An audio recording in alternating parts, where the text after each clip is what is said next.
Truck Stop done teamed up with the boy Mark the Mentor. Are you ready to take your trucking business to the next level? With Truck Stop Pro, you get access to the best load board in the game, giving you the tools to find higher paying loads and streamline your operation. And right now, you can try the Pro plan free for 30 days, a $159 value.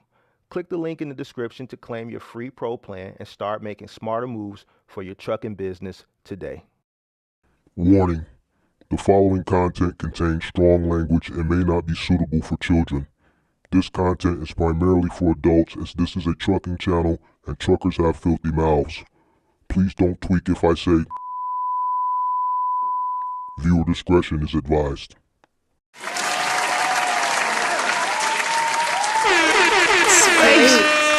What's going on? What's going on? Good afternoon. How is everybody doing? How's everybody doing? Make sure you guys come on in. Make sure you guys hit that like button.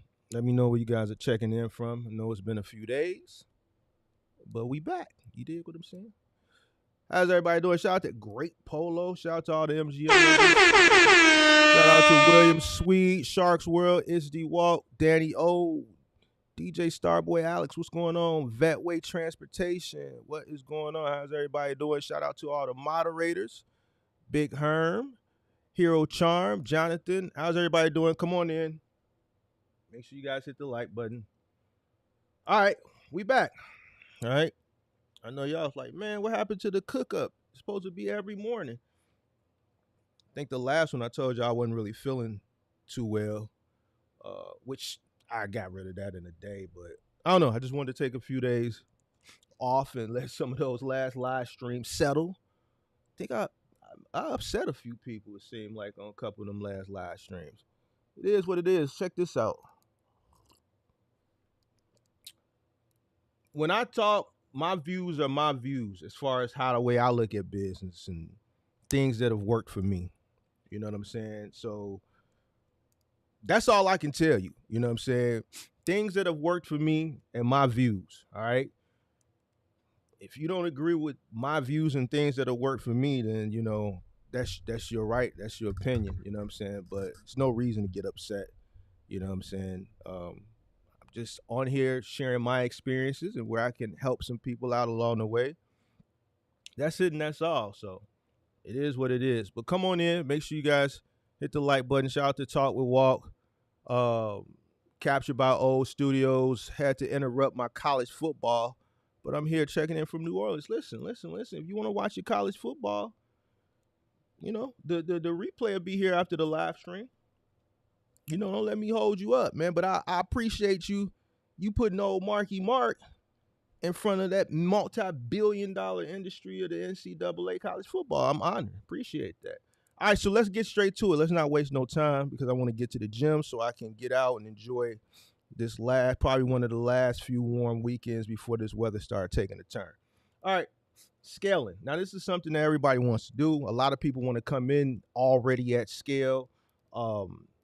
Obviously, you guys that watch the channel, you see I talk to a lot of people that want to come in. It was a clip that came out maybe about a month ago now of a young guy, 28 years old, wanted to come in with 3 trucks. And,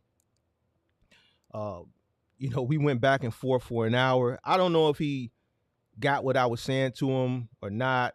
Hopefully he did, because if he did, I believe I would have saved him a lot of misery and heartache. All right. But let's talk about scale, because I think a lot of people think coming in at scale is an expedited way to the riches, you know, and this is something that I don't understand for the life of me. I recently, I don't know, I think there was somebody that came in the Discord that started with 1 truck, and they were not, matter of fact, it was 2 people. It was 1 male and 1 female. They both came in, we were talking in the group chat in the Discord, and they both came in with 1 truck. They both weren't profitable with that 1 truck, and they thought, well, let me go acquire a second truck because now the second truck will make money. All right. And like, listen, whatever you're doing in the first truck, you're only going to duplicate that with the second truck. For the life of me, I don't understand why people think if you're losing in 1 truck, if you go get a second truck, that means you're going to be profitable. You're just going to duplicate whatever it is you're doing in the first truck.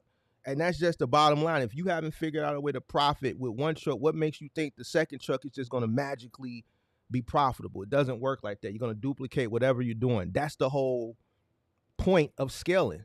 But we're going to get into it. All right. So the first key thing that you need to keep in mind if you want to scale, all right, if this is in your plans to do, is you got to master one truck first. That's the first thing you want to do. You got to master one truck. Like I just said, for everybody that said, oh, I'm failing in one truck, so I went and got a second truck so that it could be profitable. The second truck will make money. The first truck is what I'm spending on the bills, and then the second truck will be the profit. Okay, well, guess what? When you go get the second truck, you're going to create additional bills. That truck has to generate revenue, sustain, and then profit. Like, I don't understand, like, where people be getting these, whatever. I don't even know what to call it. That shit don't even make sense to me. You got to master one truck first. Once you master one truck, you go through the learning curve with one truck. You figure out how to be profitable and sustain one truck and profit from it. Then you can begin to duplicate it. Why on God's green earth would you want to come into an industry that you know absolutely nothing about at scale? Like me going back and forth with that guy a few weeks ago, like I just, well, if I come in with 3 trucks, because what you doing is you adding up money that you ain't even got yet. Plus you adding up money, you don't even got the money to come in. Everybody want to get to the instant gratification. Okay, well, one truck is only going to get me this much. So if I come in with 3 trucks, man, I'm going to be making this much money a week. And then that way I'll be able to go and get my Hellcat and do this and do that. Whatever, our people's goals, what they want to do with the money once it starts coming in, not understanding that the false reality that you've been sold that you're supposed to get once you get into this industry and you get in here, once you've invested your money and you see like, man, this shit totally different. It's too late now.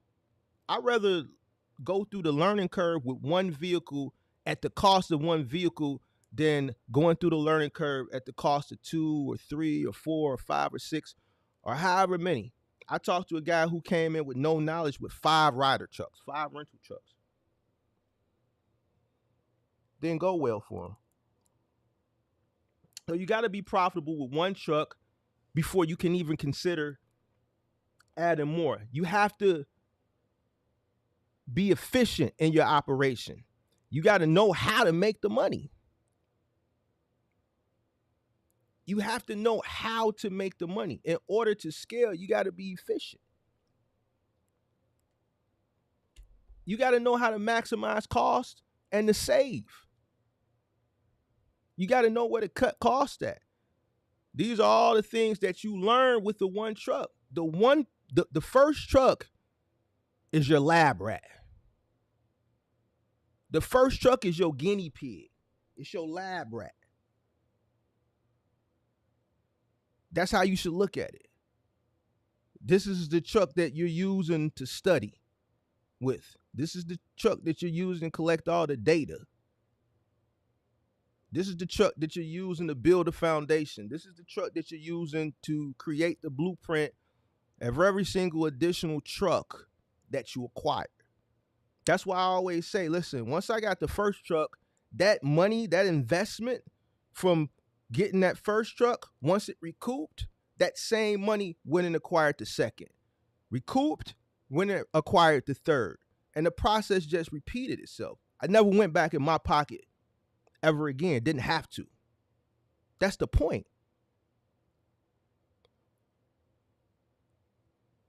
If you're going back into your pocket to acquire additional trucks, then you're not doing something right.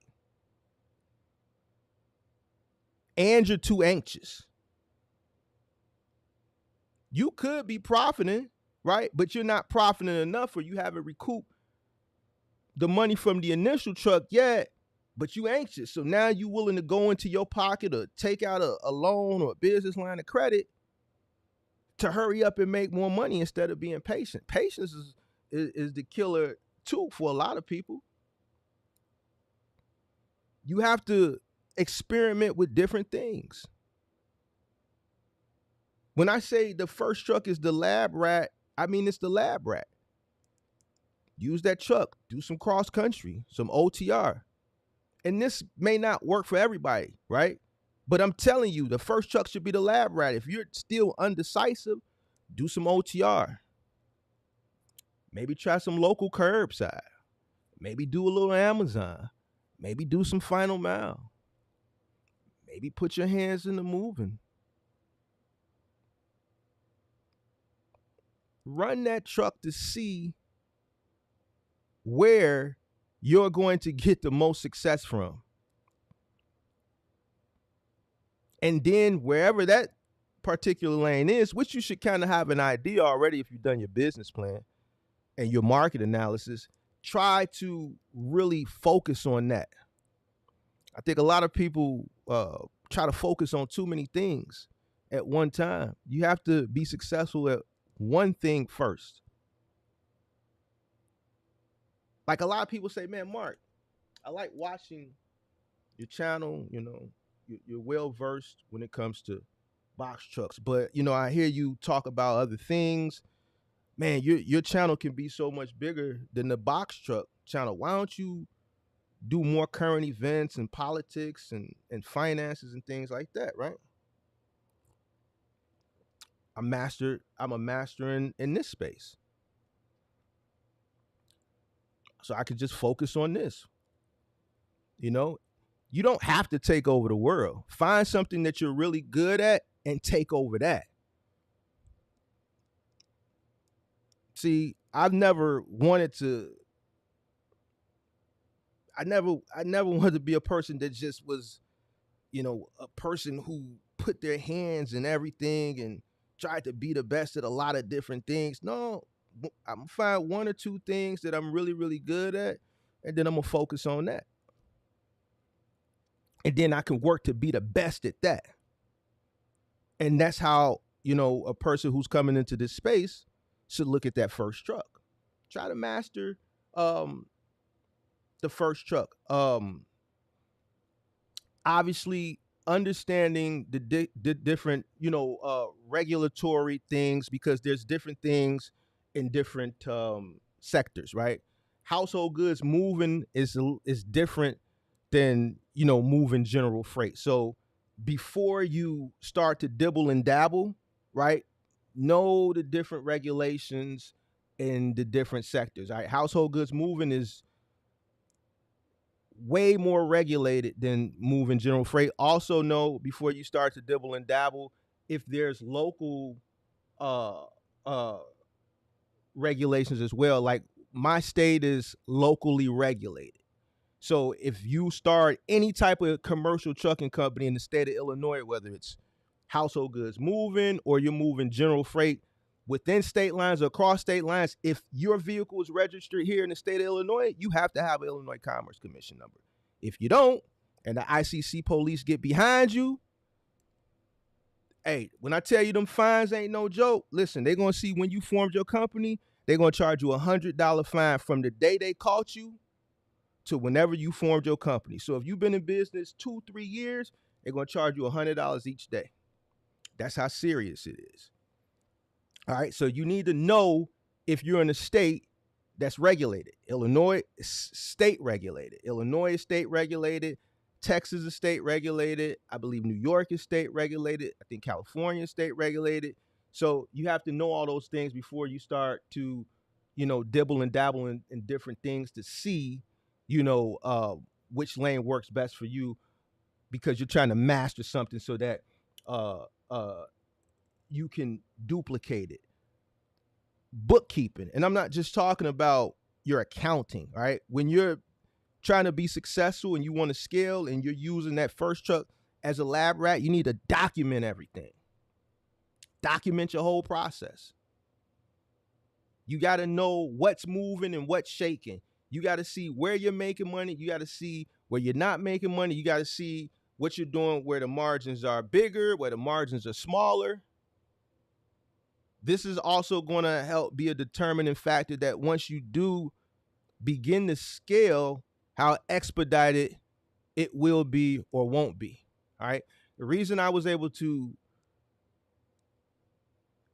once I started the scaling process, the reason why it was so expedited is because I found something where I was getting paid a great deal of money. So the investment to acquire assets and recouping that money was turning over quick.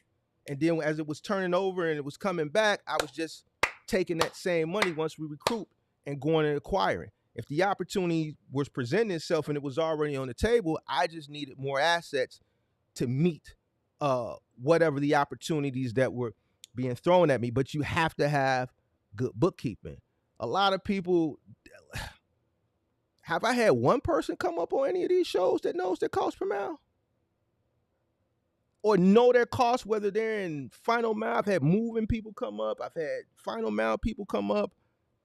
A lot of OTR guys come up. Listen, you're never going to scale if you don't know what it's costing you to run your business. Man, Mark, how you get so many trucks? How you get so many? The reason I was able to scale is because I know every single thing that came in, every single thing that came out, how much I was making down to a T. You can't scale if you don't know what you're making. Why? Because you're 9 times out of 10, you're losing. So there's no money to scale anyway. You're still trying to figure out where all the money is going. Couple that with not delaying your gratification, misappropriating funds, commingling funds, and then there you have it. There's a lot of discipline and sacrifice that goes in with being able to scale.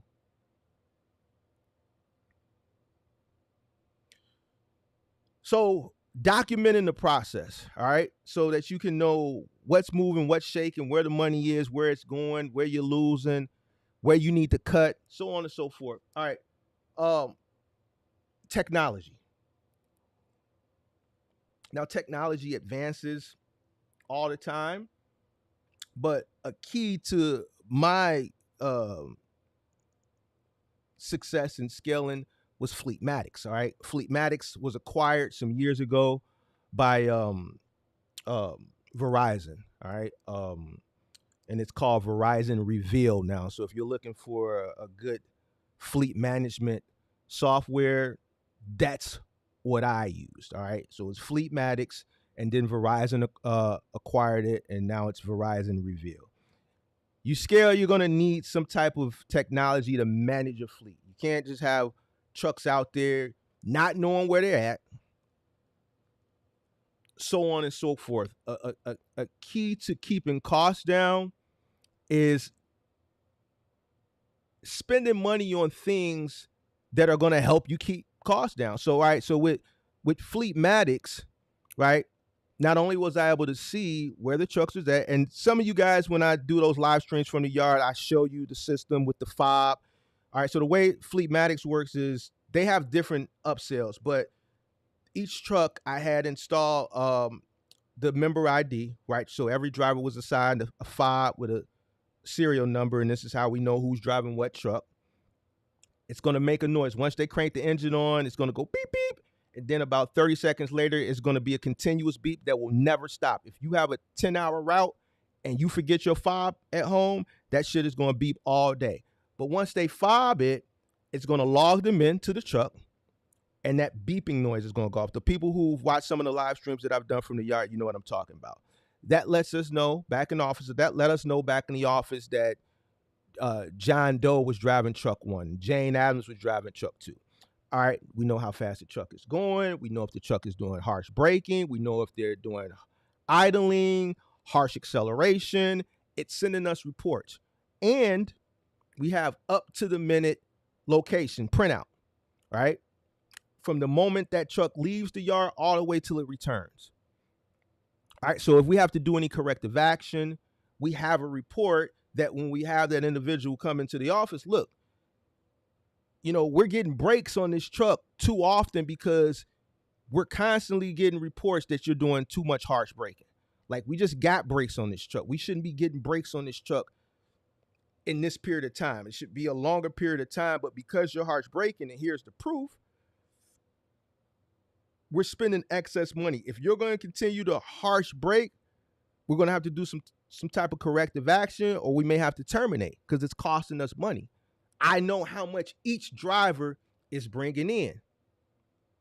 How much are we making off of each driver? This is why these reports are very, very important. Because now, if we're having to get brakes every 3 months because this person is harsh braking, it's taken away from the gross on that truck, and it's his fault. So we need to replace this guy after doing corrective action if he doesn't get his shit together, and we need to put somebody out in that truck that's going to finesse that brake a little bit better, or we need to take him off the driver and put him on the passenger side, decrease his pay from a driver to a helper's pay, and put a driver in there that's going to be a little bit more gentler on the brakes, so we don't have to keep getting brakes every 3 months. This software tells me all of that. There are situations where you have customers that lie. Hey, they had a window from 12 to 4, right? The crew gets there at 12:30. They ring the doorbell, no one answers. They call, no one answers. They call back to the office. Listen, we're at John Doe's, 123 Main Street. Ain't nobody answering the door. Ain't nobody answering the phone. All right, the protocol for my company, and also whatever the 3PL is, normally 15-minute wait. All right, keep calling, sit in the truck, keep calling, go back in and knock on the door, wait 15 minutes, call us back, and then we'll give you the okay. 20 minutes later, they call back. All right, ring the doorbell one more time. You call, no answer. Okay, go to the next stop. Sure enough, 30 minutes later, here comes the 3PL. Make sure you guys hit that like button. Come on, guys, hit that like one. We got 50-something people, 31 likes. Sure enough, 30, 40 minutes later, 45 minutes to an hour later, here comes the 3PL. Hey, the window is passed, and this person is saying that the truck never came. The truck did come. Well, the customer's on the phone saying that the truck didn't come, so you guys are going to have to go back because the customer's saying they've been there all day. No, the customer is lying. Either they were asleep or they weren't at home, but truck was there, and not only was it there, the truck sat there 25 minutes. Well, there's no way for us to be able to tell that, so you guys need to go back, or we're going to charge you whatever. No, the truck was there, and I have proof. I can send you a printout, a report that the truck was at that address. It idled there for 25 minutes, and we need to be paid for that stop. You have that? They would always say this. Why? Because most independent owner operators weren't spending this type of money on this type of software. Yeah, what's your email address? All right, so-and-so at dynamics.com, so-and-so at Select Express. I stay on the phone with them. It's usually a CSV file. It's usually a bunch of pages because it's keeping it to the minute. So every single minute from the time the truck is turned on, every minute it's given a print location. All right, so go to page 27 because it's like 2 o'clock in the afternoon now. See the truck sat there? And see it went from green to yellow? Yellow means it's idling. Truck is on, it's idling. Red means the truck is turned off. But it's at that address. It idled at that address for 26 minutes. Yeah, I see that. Wow. All right. Man, good thing you guys had this because we were going to charge you for this stop. All right, we're going to charge the customer and let the customer know that you guys were there. Good job. You're definitely going to get paid for that stop. See, it's a lot of situations when you're dealing with consumers where it's always your word against theirs. And as an independent contractor or a master contractor, shit always rolls downhill. And unfortunately, you're at the bottom of the hill. So this is why you have to have things in place to prevent losses like this. This is a good investment to prevent losses. And this is something that is essential and I think definitely needed when you're running a fleet of trucks. All right. So it'll help you with, saving money because you can do corrective action because you have those reports, and it also help you save money and prevent losses when you're dealing with 3PLs and brokers and things of that nature. Because here's the thing, I'm gonna keep it a buck with you. Me personally, I don't follow the customer is always right. Maybe in like the hospitality industry or something like that, but not in trucking. Customers lie all the time. A customer can know that they're having a delivery or know that they're getting a move, knowing they scratched their own floor, but because they got a delivery schedule, you know what? They got to come in this path. So once they leave, we'll just file a claim and say they did it and put the blame on them because shit, I don't want to get it fixed. And they'll lie. This is why when you have, your crew go in, you take pictures, you make sure you lay runners, you take pictures with the runners laid. It's unfortunate that you have to do this now because back in the day when I first got started, you didn't have to do this.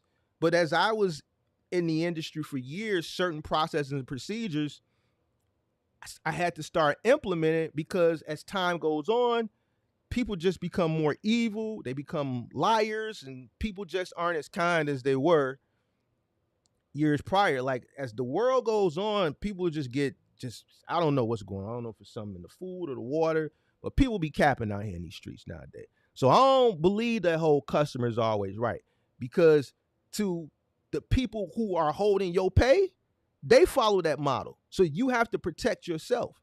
They just gonna automatically put the shit on you because they holding your money and you at the bottom of the hill. So you're gonna need things like this when you have a multitude of trucks and a multitude of people out there to CYA. All right. There's many other reasons why technology and investment in technology and fleet management software is important, but I think you got the point. All right. Cash flow management. I kind of touched on this a few minutes ago. You'll never scale if you don't have cash flow, and two, if you're not managing it appropriately. If you don't know what it costs you to run your business, how do you know what you're making? To me, I just don't get it.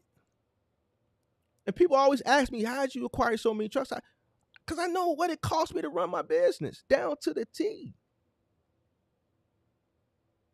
The same money is just recycling. The money I put for that first truck, just kept recycling it. That's it. You got to know what it's costing you to run your business. You got to know what's going out. You got to know what's coming in. To me, it's simple as that.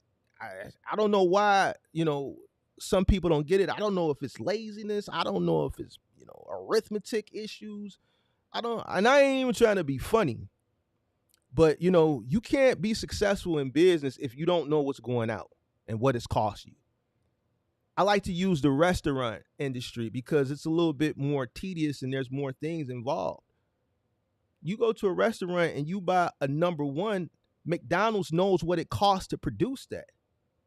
Why do you think when you see them on the line in the back, they put one pickle on it or two pickles, they put one slice of cheese and one little squirt. Now they got the little squirt shit automated where you just put the shit and it does a little squirt and then they take the little spatula and spread it out. They got that shit measured. Or when you go to a bar, like some bars, they do a freehand pour, but a lot of bar owners, they put a meter on there. When you give them, let me get a Don Julio and pineapple, they grab the Don Julio, you see them put that thing on the thing, and then they turn it and it stops automatically. That's a measurer. Why? Because it's pouring a shot to the T. It's pouring one shot. Why? Because when you get certain bartenders in certain bars that freehand pour, it's impossible to freehand pour a shot precisely. And you got your bartenders that got their favorite people. Guy like me, you know what I'm saying? I come into certain places and I tip. Oh, there go Mark. Mark a good tipper. The bartender probably gonna pour me a double shot and only charge me for one shot. Now that bar owner is losing a shot every time I order a drink.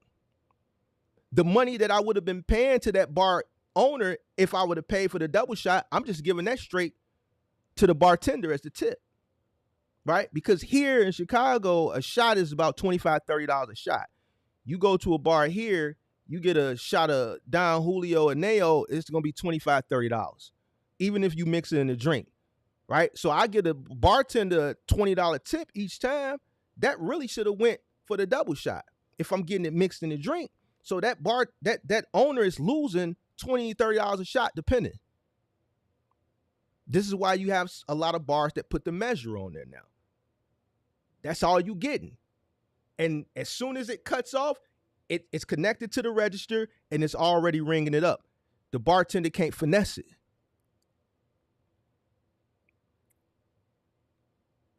This is how the bar knows how many shots is coming in each fifth of a bottle so that they know how much to charge and how much they're making. A fifth is going to give me this many shots.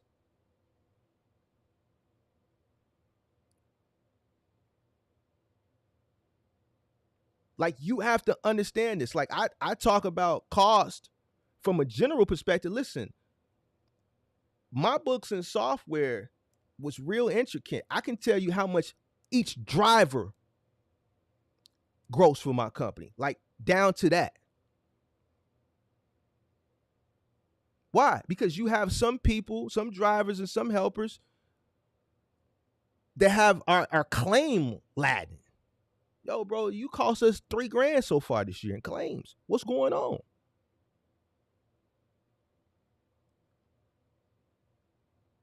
I can tell you how much each person costs us in claims.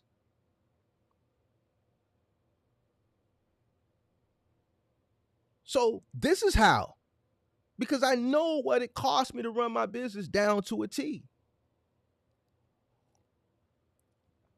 It ain't no game. Some people be talking about maintenance fund. I never had no maintenance fund. The business bank account was the business bank account. There's money in it. Whatever the business needs, it's there. I don't have to separate this account for this and, well, I put this aside to the maintenance. No, because why? Because I understand every single thing that's coming in and coming out anyway. I don't need all these different accounts. This is one account. If this truck broke down and this truck needs brake or this truck needs a PM, all right, just send it.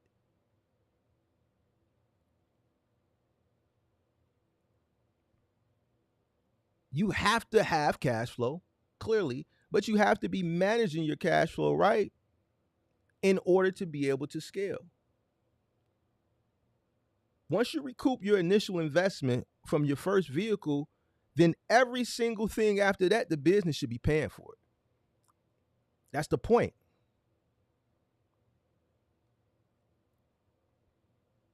That's the point. All right, let's talk about truck acquisition now. Let's get into the fun stuff. Here's where a lot of people mess up. Over leveraging when it comes to acquiring their asset. Now, this is the big debate. Like, I've seen, different people have different views. All right. If you've been following my channel, you've seen my journey. I showed you the documentation of my journey. You know what type of trucks I bought. You know the age on them. You know that I purchased 2 new vehicles, and you know everything else was older. All right. And I hear people say, well, you got to get new trucks because, these people aren't gonna let you run and you're gonna be limited and all this, that, and the third. And hey, check this out. I'm gonna keep it a buck with you. To each his own. But a lot of guys that I talk to, whether I talk to them behind the scenes, if I talk to them, if they come up on the call-in show, if I talk to them in the Discord, they go out and get newer equipment with higher notes.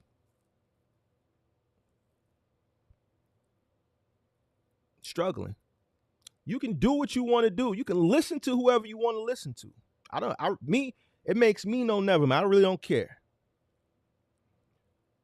But as far as me, all my used vehicles were a minimum of 8 years old when I started building my fleet.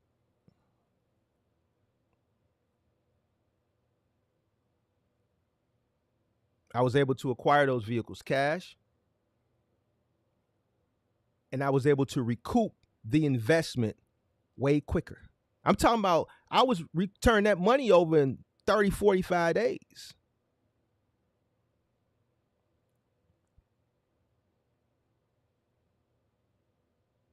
I was turning that money over. This is how I started building in Q4, Q3, Q4, end of Q3, beginning of Q4, 2013.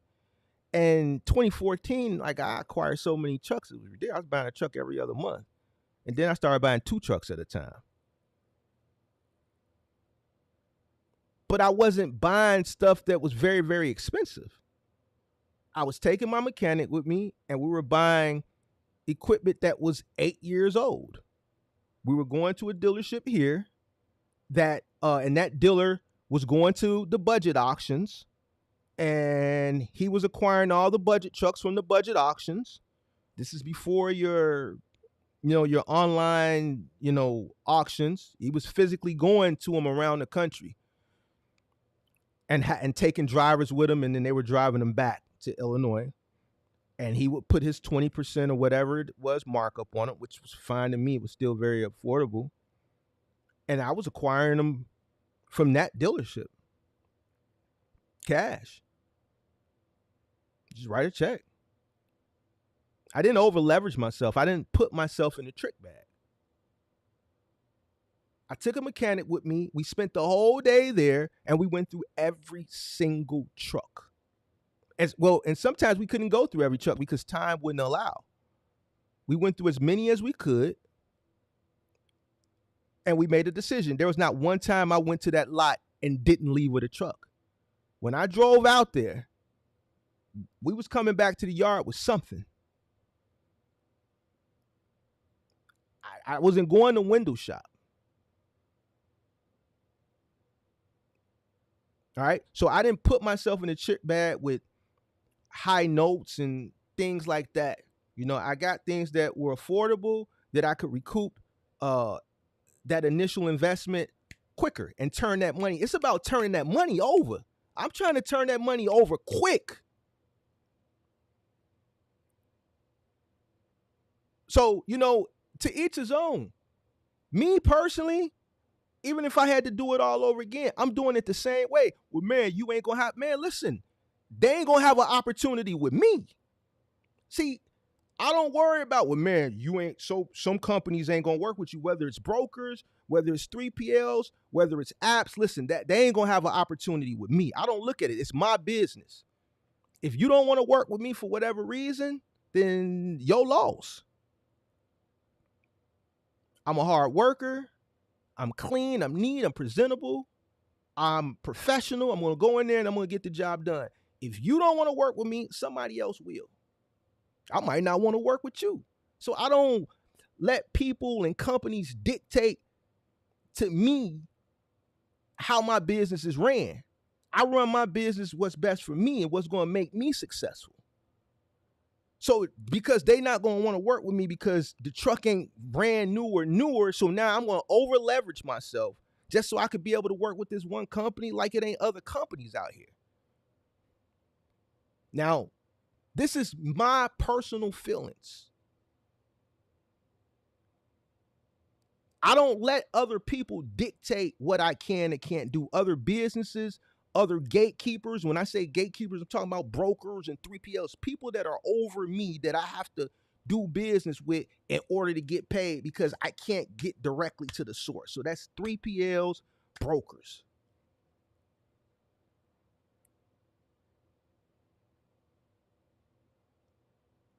I'm looking for what's best for me so I can maximize my profitability. I'm going to figure it out regardless. Somebody going to work with the kid. And if don't nobody want to work with the kid, guess what? We just going to have to go ahead and get them straps and go moving. Because now we dealing with directly with the customer and ain't no middle person. We getting 100% of the revenue. But some people ain't ready to do that type of work. They don't really want to make a lot of money. They just want to make a little money. I'm just kidding. Don't get offended. Some people be getting offended, boy. So it's up to you. I have no problem with, acquiring tenured equipment.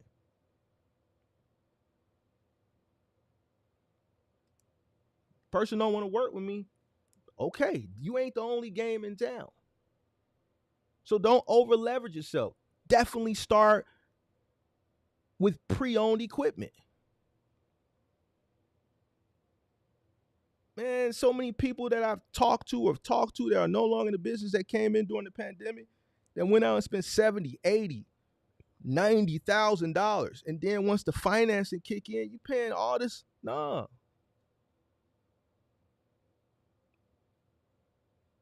Even the whole rental route, the amount of money you're spending, if that's how you have to start, then fine, right? But, don't just go for the first person who sells you 28, 30 cents a mile. Keep shopping around. Get the lowest rates you can. But understand that you have to transition out of that. In order for you to maximize your revenue, you're going to have to transition out of today's rental industry.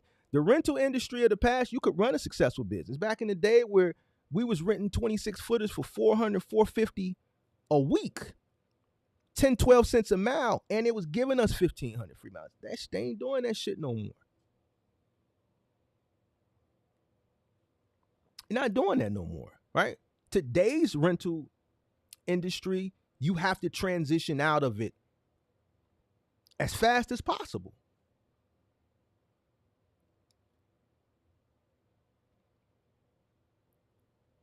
All right? So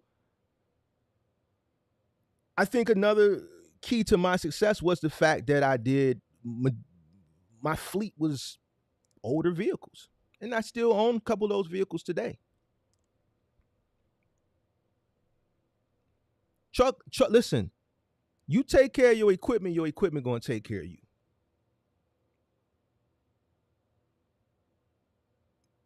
My old truck gonna do what your new truck can do. The difference is I'm gonna make a lot more money in my old truck than you gonna make in your new truck. My old truck gonna do what your new truck can do.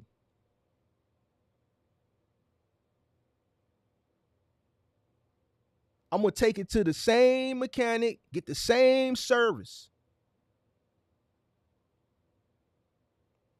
The same shit that make your truck go is the same shit that make mine go. And I can guarantee you one thing, both of them gonna break down. And guess what? We're gonna go to that same mechanic and get that same shit fixed. The difference is you're gonna be paying a lot bigger note. So, like I said, to each his own, but this is how I was able to scale. You take care of your truck gonna take care of you. It's people out here with old schools that's driving better than some people new schools. There's people out here that got old Bel Airs, old Chevelles, old box Chevys. They getting down the road fine. Why? Because the owner is taking care of them. That's why they have antique vehicles. You take care of your vehicle is going to take care of you. The key is to make as much money as possible and spend as less as possible.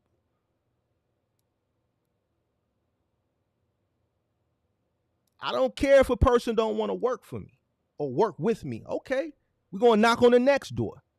No one's going to dictate to me what type of vehicle I should have, because they not paying the insurance bill, they not paying the note, they not paying all the bills that are associated with it. I'm going to do what's best for my business to maximize my profitability. And if that means that we can't do business together, then so be it. All right, so take a mechanic with you if this is the blueprint you want to go with, which is the blueprint that I went with, and make sure that you have a certified technician go with you so that they can assess the vehicles when you're shopping for them. Another key thing, since we're talking about trucks, is choosing the right specs. And at this point, you need to know what you want to do, right? I've had more 16 footers than 26 footers. Way more 26 footers way more 16 footers than 26 footers, right? Why? Because on the moving side of business, I'm in a major city. Yeah, we're doing big moves, but those moves take all day. I can get 3 moves done for 1 bedroom and 2 bedrooms on a set. I don't need a 26 footer to move a bunch of 1 and 2 bedrooms in studios. It's a 16 footer all day. Another thing is we dealing with tight alleys here. So why am I going to send 26 footers to do 1, 2, 3 bed, one studio 1 and 2 bedrooms when the majority of the calls are studio 1 and 2 bedrooms?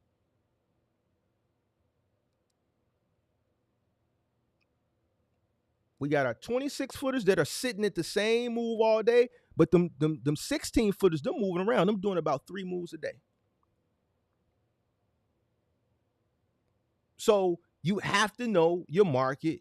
You have to know, you have to acquire the right size and the right spec. So when it's time to scale each vehicle, you have to know, okay, are we getting a 16 footer? Are we getting a 20 footer? Are we getting a 26 footer? Are we getting a 24 footer with a 2-foot mom's attic? Are we getting a 26 footer with a mom's attic and a side door?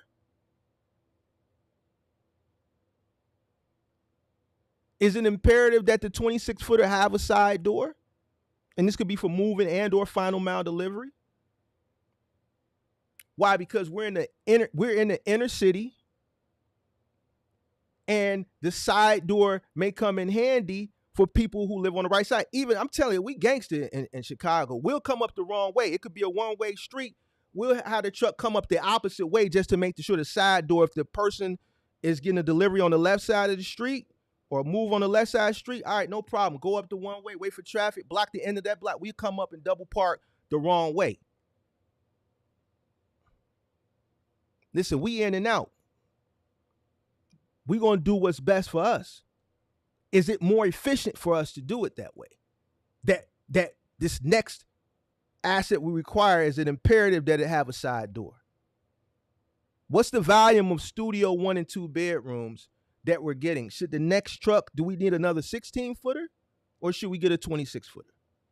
On the final mile side, all right, Selecta's giving us, like, we're running a 26 footer for Cost World Market and Container Store and Home Goods and Crate and Barrel and Bye Bye Baby. But man, this ain't even taking up a half the truck. We can do all these stops in a 16 footer. All right, so let's do this. Let's go buy another 16 footer and we're going to transition that 26 footer over into IKEA, or we may transition that over into an appliance route. All right, and then we'll just talk to the 3PL and see if we can get another route. We'll just free that truck up and go over here, because like, we got this big truck and y'all complaining about squeezing in alleys, and if we're not filling the truck up with that particular route, then we can just put that in a 16 footer. Like, people just be going buying shit and they don't even have a reason why they're acquiring the equipment that they're acquiring. When I started getting vans, it was a reason why I bought a van. And when I had no use for it no more, I sold it. And I bought that van that y'all seen in my montage where you seen the guy on it, the white guy. I bought that brand new.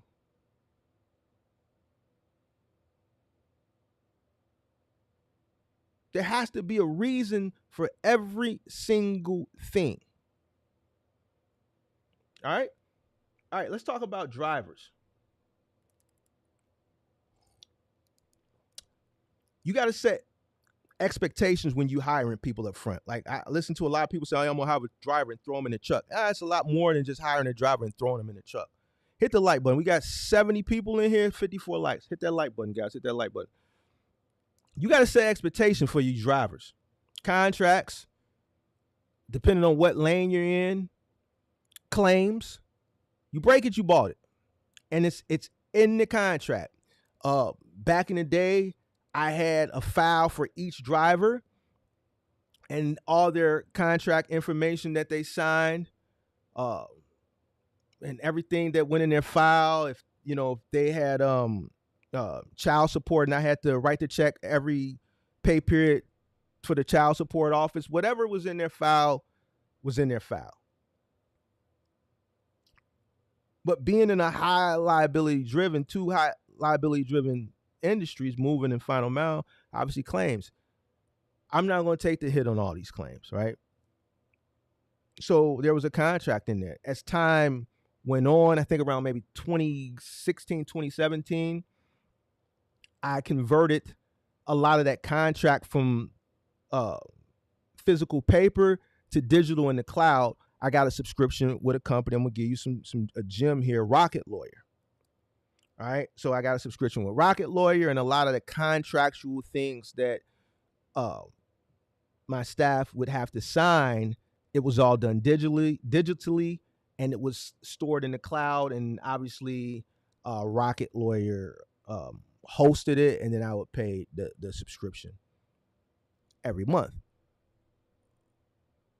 But there was certain expectations that were set for each driver that came in, and these expectations, if they weren't met, there would be repercussions, and you are signing off on those at your inception of being hired into the organization. This helps us save money so that we can continue to scale, because we don't want to bear the brunt of too many liabilities that could have been prevented. So you break it, you bought it.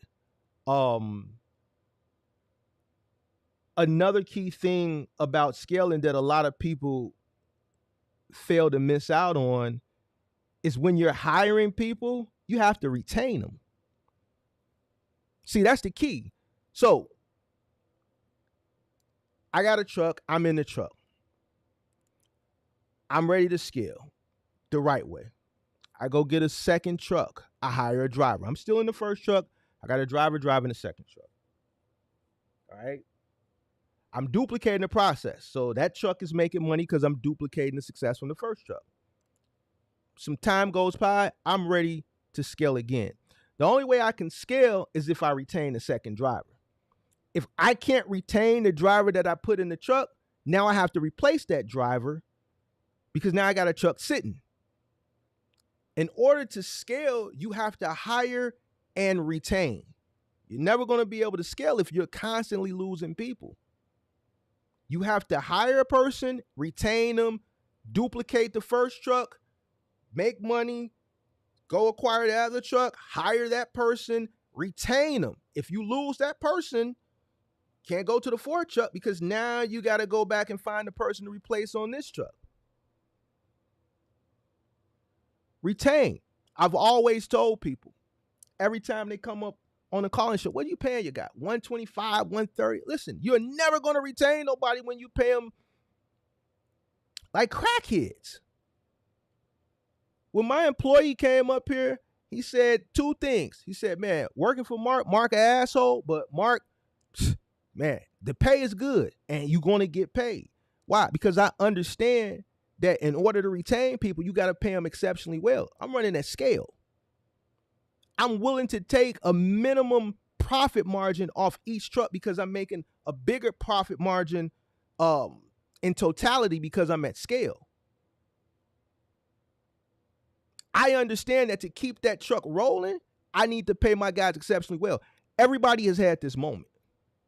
Everybody that's worked the job or worked a career has had that moment one morning where you're sitting on the edge of the bed and you like, damn, I don't want to go. Should I just quit? It's the day I quit, man. I do not want to go in here. We've all had that moment. All right. So when you're a business owner, you still have to put yourself in the mind of the people that work with you. Pay them like crackheads.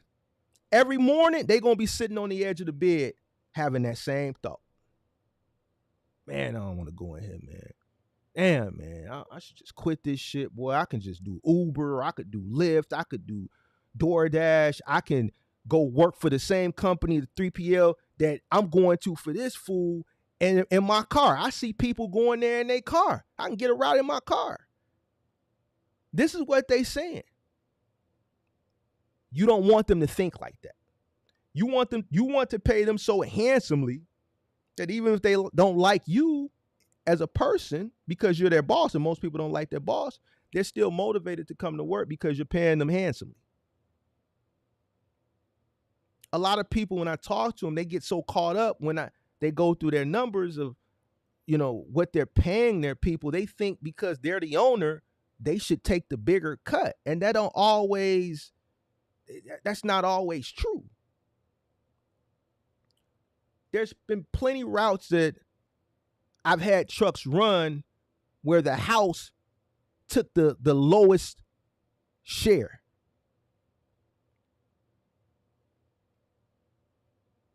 There's been plenty of routes where the house took the lowest share.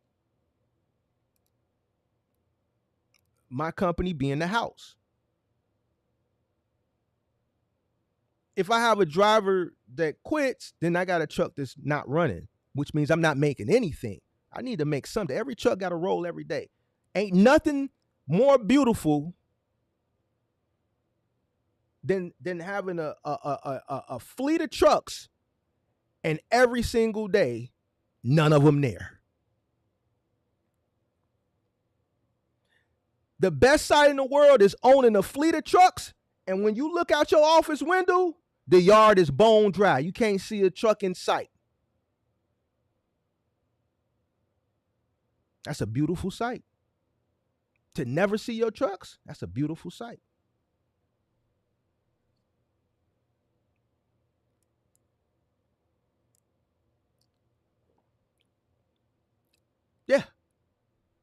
Yeah, there's been routes where we took the lowest cut. We'll pay the drivers more after all the other costs. Well, the labor is a part of the cost associated with running the truck, but we have no problem keeping the drivers happy. This is business. We have no business without employees. So when I hear people say, yeah, I'm paying the drivers $120 because, man, after this, it's only that, I got to make money too. Well, why you don't pay the driver the bigger percentage and you take the less? Well, because it's my company. Well, see, you ain't ready. Then you get mad at me for telling you ain't ready, and then you for the life of you can't figure out why your company ain't growing.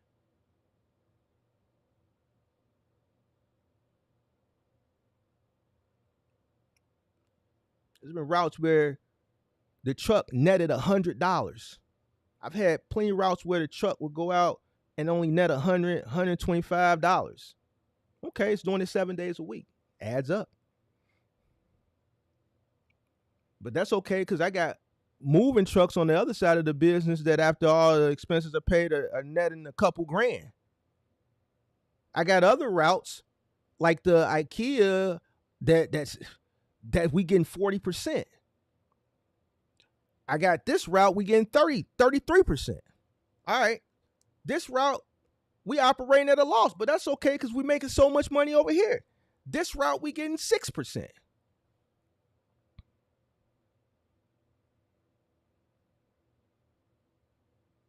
This is how you scale.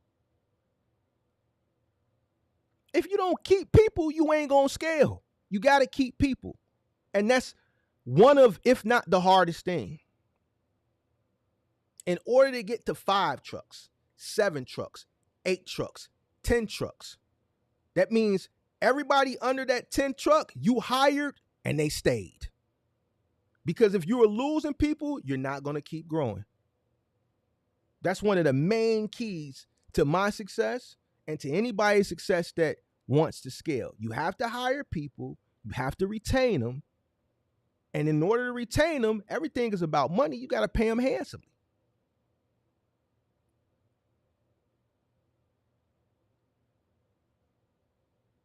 And if that requires them getting more money than what the company is netting, then so be it. All right? Training. Another key to my success, and I think a lot of people could duplicate it, is training. And this is why I'm so hard on people that say, oh, they're just going to come in and they just going to buy a truck and put a driver, and I say it's not going to work. You're going to fail. And then people get mad at me for why you tell him he going to fail? He going to be all right. No, he's not. He going to fail. How can you train somebody on something you never did? When situations arise, because they always do in the field, how are you going to coach somebody out of it or around it when you've never encountered it? What you going to do? Is there like a customer service business owner who never actually did the work of the business they started? Let me call this 1-800 number so you can guide me through it, so I can guide my employee through it. That shit don't exist. The moment your employees find out you don't know shit about your business is the day you lost control of your company. Employees don't respect people who have no idea about the company that they're running. None whatsoever. They may not like you as a person, but they respect the person that's done the work that you're paying them to do. So the best trainer is always going to be the person who started the business, because you've encountered everything. And what happens is, once you hire somebody for the first truck that you buy it, when you start to scale, you're in the first truck. All right, you scale to the second truck, you're training that person, right? They come on the truck with you or at work for a week, and you train them, you train them, you train them, you train them, you train them.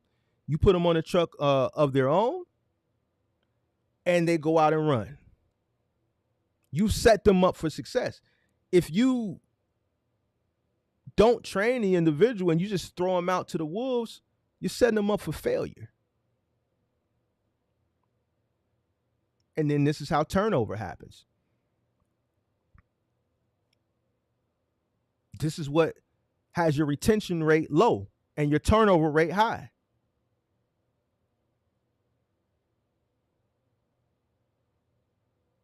So in order to set someone up for success, you have to know what you're doing. All right. Now, you train this individual. They're off. You pay them handsomely. They're off doing their thing. 8-9 months, a year and a half later, you're ready to go to your third truck. You bring that person with you. You train that person. You put them on their truck. Same thing. Don't matter what lane you in. You could be doing Amazon, moving, final mile, curbside, whatever. Fourth truck, so on and so forth. Now, when you remove yourself from the truck and you got 4 trucks running or 5 trucks or however many trucks, you have people, right? Now, some people are going to be better than others. All right, I always had A, B, and C teams. A, B, and C people. My A team were the people that I would put new people on the truck with them to train, right? So once you're removed from the infield, because you're at a certain amount of vehicles now where the business will no longer allow you to be in the field, right? Because you got, 3 trucks, 4 trucks, 5 trucks. So you have to handle the back end work, because now you have an increased call volume and more paperwork. So you can't be on the truck anymore. All right. You can't be on the truck anymore. All right. Now you see which guys are your A squad. So now the new people that come in that you hire, you put them with your A squad, right? These guys were trained by you anyway. So if you got 3 trucks running, you got an A team, a B team, and a C team, you put the new guy with your A team. They're going to get trained because you train these guys, and these are the best guys that you have working for you. They're training them. They're also giving you a report. Yeah, this guy's going to be good. He just, once we get him together, he's going to be good. Or, you know what, this guy sucks. I don't think he's going to make it. All right? Say the guy is good. The A team trains it. You put them out. Now you're scaling quicker because you have more trucks that are successful, which means more revenue coming in.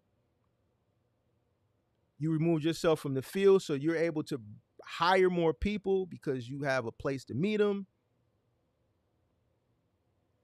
You can send them through your training crew. They can train them for the 2 weeks or 3 weeks, whatever the time period is, depending on what you're doing. And then they can go out. All right. Training is important. All right. Especially if you're doing something liability driven. like moving final mile, even over the road. I've talked, man, since I've been on YouTube. You know how many people that I've talked to that watch the channel that have lost their companies due to one thing: a driver that was running one of their trucks that went through a weigh station or got pulled over that had marijuana. Listen, I've talked to at least 4 to 5 people since I've been on YouTube that lost their company that way. 2 or 3 of them went through a weigh station.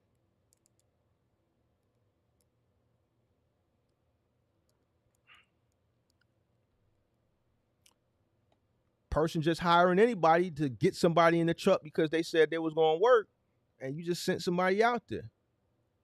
Now what?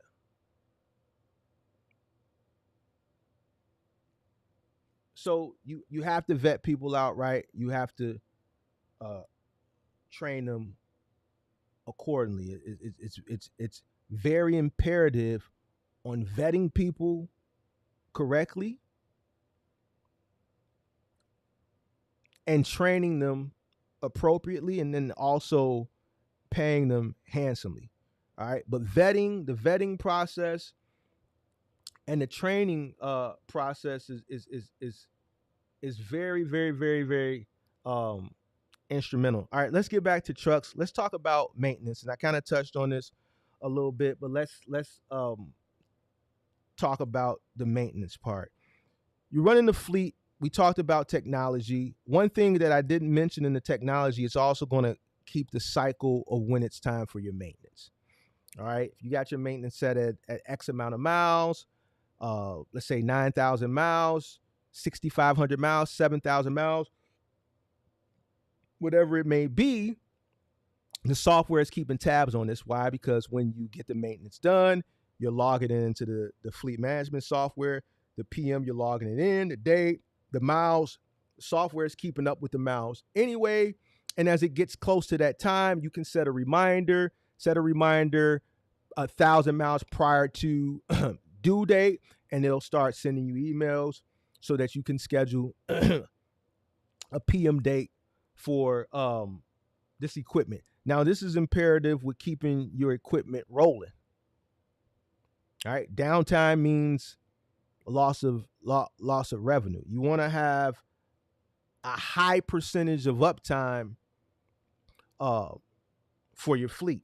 So another reason why fleet management software is imperative, right? Because it helps keep up with things and it sends you reminders and it's all logged into the software. All right. Another thing, spare parts. All right. You got a fleet of trucks. You may not have a warehouse, but let's say you don't have a warehouse. I would suggest getting maybe a small storage locker. All right. You got 5, 6, 7, 8 trucks. Get a small storage locker, obviously to keep additional supplies in and also to keep parts. All right.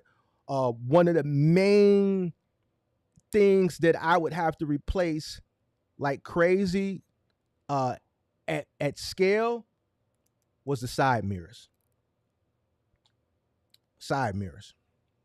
You know, here, a crew is doing a delivery on a side street, one-way street, big truck, double park, narrow.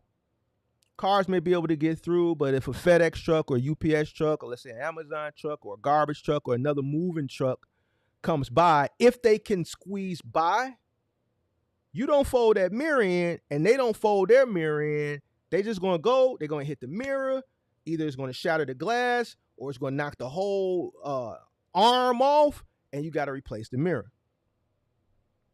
All right.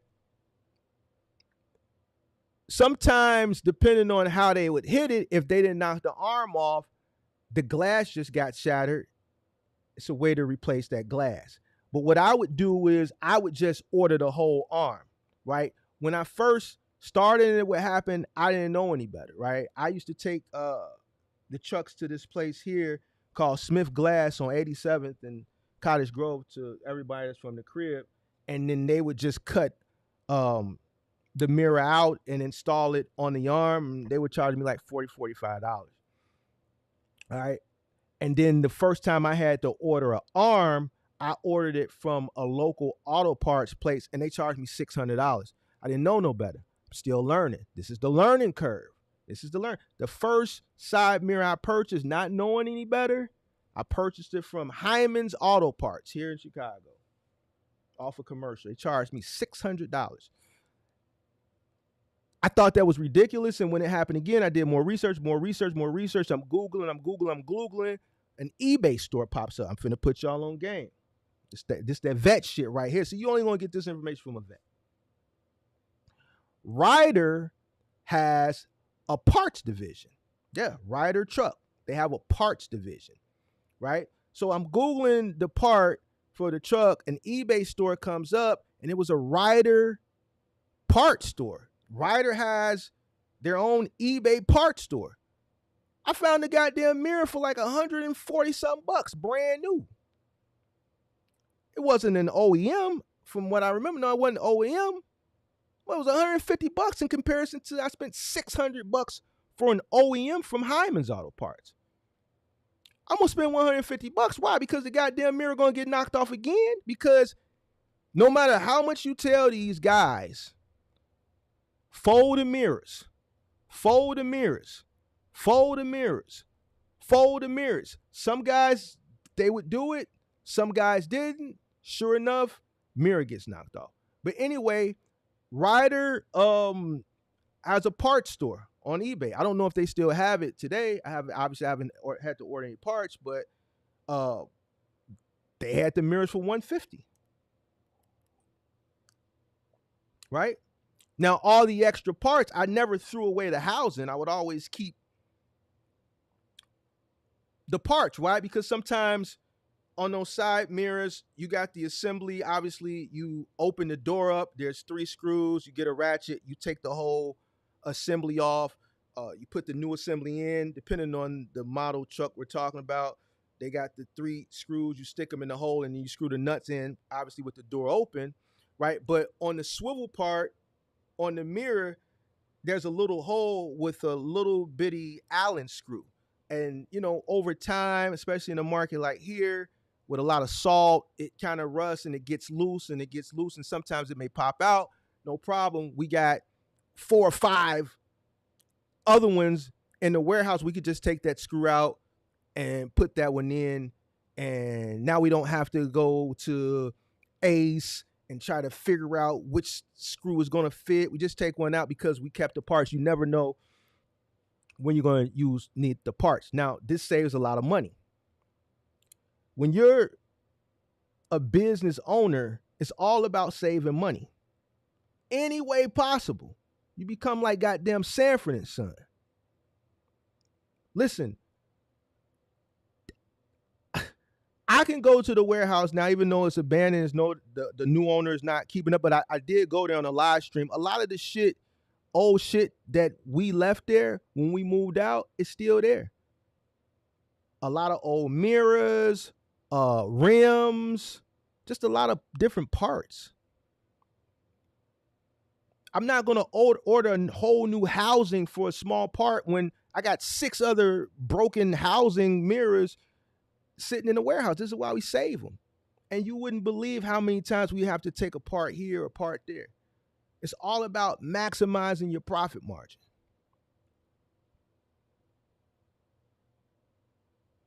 So save spare parts, especially when you got a fleet. I remember when like rims would get bent and stuff, I wasn't ordering no new rims. I was going right to the goddamn, what they call the place where you go and you pick and pull auto parts. I would go right to the pick and pull. Obviously, depending on the market, is going to depend on how big the pick and pull supply. I live in a big city, so pretty much whatever I went to get was there.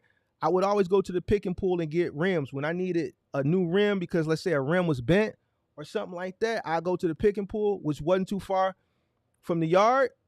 And the unfortunate thing about some pick and pulls, you can go in the office and you tell them the part and they'll take it. But the one that I used to go to, you had to go out into the yard and find it yourself. So obviously they had a big pile of rims where they put all the rims, and I go through the rims and I find a rim, and I would always find a rim, And what was it, 40, 50 bucks? There you have it. It's all about saving money. It's all about saving money. A big part of your success running a fleet is saving money. All right. All right. So keep spare parts on hand. Relationships with your local mechanic shop. All right. So I've been working with the same mechanic shop since I started acquiring trucks. So over a decade. All right. And that's instrumental. You know the shop, they know you. Sometimes when you need favors, they're gonna look out for you, right? It's different from, you know, dealing with different mechanic shops, right? They know you to the point where when you're at fleet, you can just send your fleet manager over to drop off trucks. They know the company, that you have a rapport with them. You send this person over to drop trucks. They call us. Hey, Mark, your truck is ready. Yeah, I'm gonna send somebody over to get it, and I'll send you the payment later, or I'll stop by with the credit card, or I'll stop by with a check. Give me like a day. I gotta go that way anyway. Give me 2. Oh, Mark, you're good. You're good. You're good. Whenever you get a chance to stop by, we'll be here. All right. Yeah, I'm gonna send somebody over right now. I could easily send them with a check, but if I can buy myself an extra day or two, then that's what I'm gonna do. You see what I'm saying? So that's one good thing about having a rapport. And or listen. Hey, I got a truck that needs X, Y, and Z. It needs a PM. Man, we're kind of busy. We ain't gonna be able to get to it today. Man, I need this truck rolling. Can you? All right, Mark, I got you. So it's always good to deal with the same shop so that you can keep that report. Now, here's something that you do want to know. All right, building a fleet, scaling.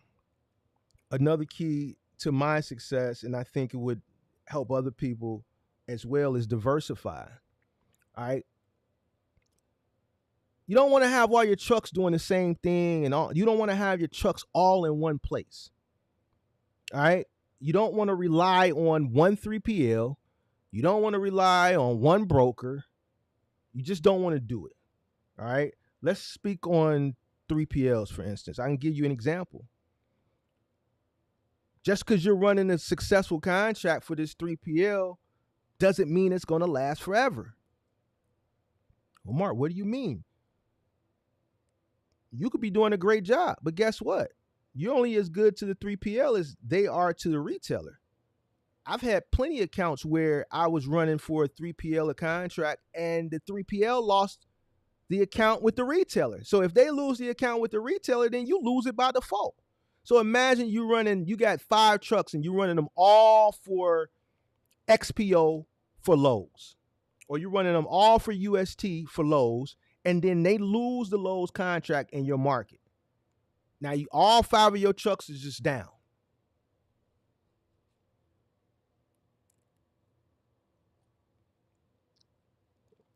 Don't put all your eggs in one basket. Diversify. You got 5 trucks. Let's say you're running curbside. Maybe have 2 trucks at this company. Maybe have 2 trucks at that company. Maybe have 1 truck over there.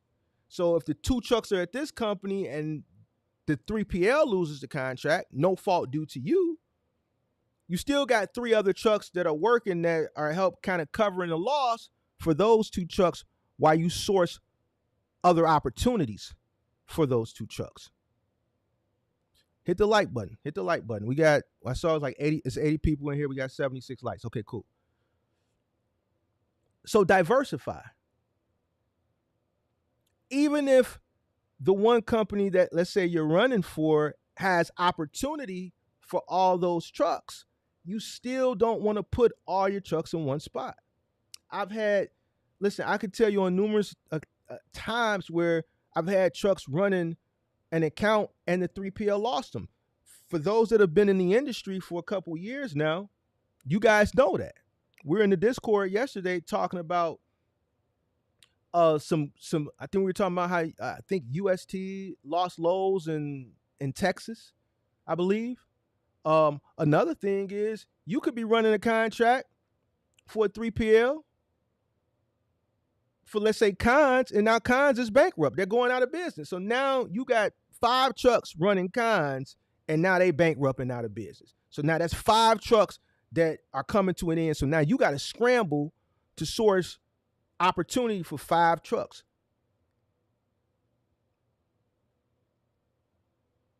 You're only as good to the company as they are to the retailer. And you could lose something, and it may not be due to the fault of you. Retailer like Cons, bankrupt, going out of business. Logistics companies lose accounts all the time. Why? They're bidding on contracts in certain markets with other 3PLs. If that logistics company is not performing to the best ability of the retailer got other options. They're going to move around. This is why when you go out and you do home deliveries, there's a survey. They get an automatic survey, right? So when the retailer is looking at the survey and they got, let's say, UST handling loads in the South, but then they got XPO handling lows in the Midwest and, let's say, on the West Coast, because they're not putting all their eggs in one basket, and they're looking at the surveys and they're looking at the quality of the service based on the surveys, and they see that the surveys are a lot better in this market and that market with XPO than the markets that they have UST running. They're going to just give those opportunities, more opportunities to XPO, because they're providing better service. And then you could be in a market where you're running good, but a big majority of other independent contractors aren't. So now you're at a loss because your peers in your market aren't running as efficient as you. So now that contract is going away, which is putting you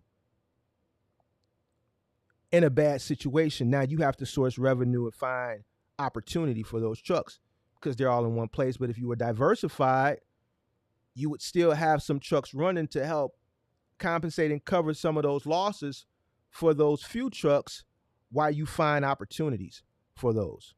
All right. I'm almost done. I see Dizzy wants me to drop the link. Maybe I will. What else? We talked about regulations. I talked about permits. What else do I got written down here? I think that's it. So I guess I'll drop the link.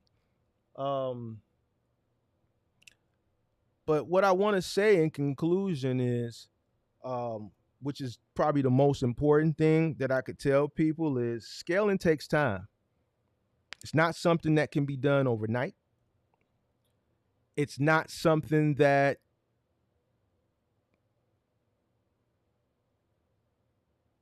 is expedited. It takes time, right? It took me time. It takes most people that scale successfully time to get to the point where they're scaled. Scale is in the takeoff phase of your 5 stages of business growth. The takeoff phase, when you get to the takeoff phase, that's the scale phase. All right. But there's different steps that you have to go through in order to get to that stage in your business growth. And once you start scaling, it's almost like on autopilot. Once you understand that the business is sustaining, you make the initial investment, you figured out a way for your business to be successful and profitable, and you go scale, and now that business is sustaining on its own. It's a beautiful thing, right? More money, it's also going to equal more problems, but the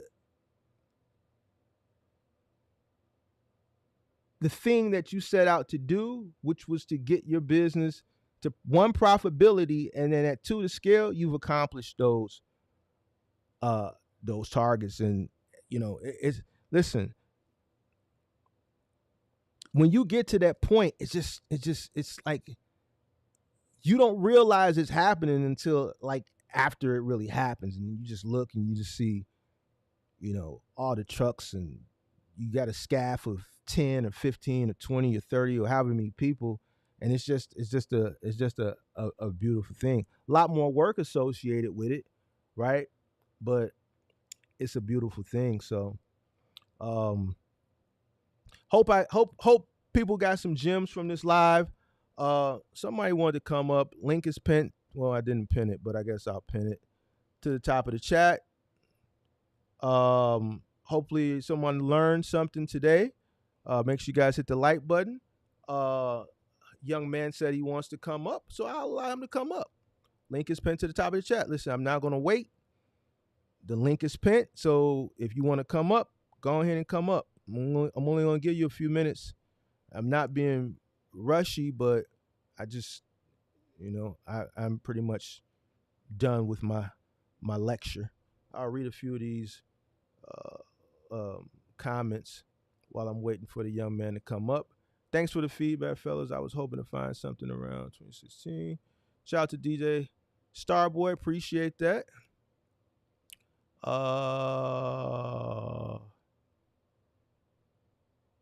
Shout out to NW Lou. Pulled over, put it in park just to say real, real, real. New company. This is real talk. Appreciate that. Shout out to DJ Starboy.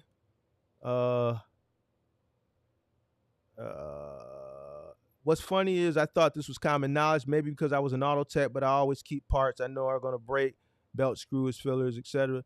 Well, you know what I've learned since I've been on YouTube, things that may be common knowledge for me aren't not common knowledge for everybody. Everybody's level of common knowledge is just different, based on maybe their experience and,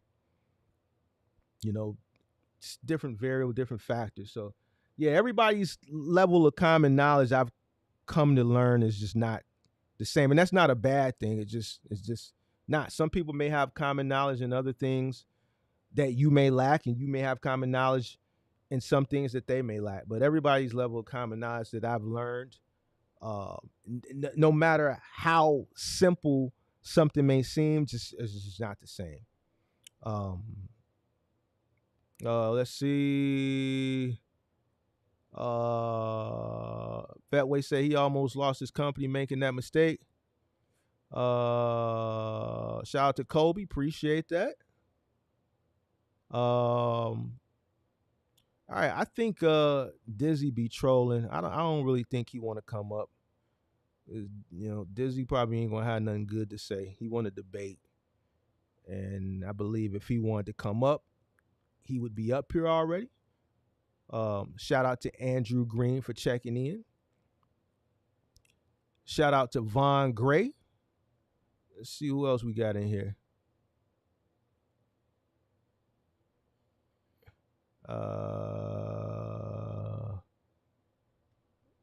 Low High says that's exactly why nobody wants to drive no more. Micromanaging at its finest. Let's see. UK Hemi says folks be trying to walk before they crawl. A lot of people just don't understand. You gotta crawl, walk, and then run. Listen, instant gratification is worse than that fentanyl out here, boy. I'm trying to tell you. Listen, people chasing instant gratification is worse than these cats out here chasing that fentanyl, chasing that H. I'm telling you. Listen, if you chasing instant gratification in this industry, you in for a rude awakening. Things take time. Learning this industry takes time. I mean, just learning it from one truck perspective. That's why I started the whole live stream, and the first bullet point was mastering one truck. You have to master one thing and then duplicate it. Master one truck, learn everything you need to know, figure out how to become successful, figure out how to become profitable, and then duplicate it. You can't come into this industry at scale. You're gonna fail unless like you got long bread and you can pay someone 6 figures to build a company for you, and you can allow yourself some years to be profitable. But if you don't have that type of money, if you don't have that type of money as an initial investment, and you're starting this shit grassroots, bootstrapping it, you got to get in here, get out here, and you got to work it and go through this shit yourself. Going through this shit yourself is going to cost you money, but it's going to save you money. Why? Because you send somebody out there and you've never done it. Now you're paying somebody to work, which is costing you money. So all that learning curve, you just amplified your learning curve. And when things arise, you don't know how to resolve the issue. You got to call somebody. You got to ask around. You get to Googling shit because you ain't been out here. And this is why a lot of people fail. So you have to master one truck first. Shout out to Neil. I see a super chat there. Neil says, Mark, what up? Thanks for the gems. I'm out. We all know Dizzy not going to hit that link. Yeah, I know you're not going to hit the link. Dizzy just wants some attention, and we gave it to him. You know, we gave it to him. We gave him attention. Sometimes some people need attention, man. Listen, it's a lot of people out here in the world that just need a little attention, you know, and sometimes you got to give it to. You never know what a person may be going through in life. You know what I'm saying? So you got to give them a little attention. You dig what I'm saying? So there go his little attention. You feel what I'm saying? Shout out to Chris. What's going on? All right, y'all. Hope everybody got something from this live. I appreciate everybody. Until next time, peace.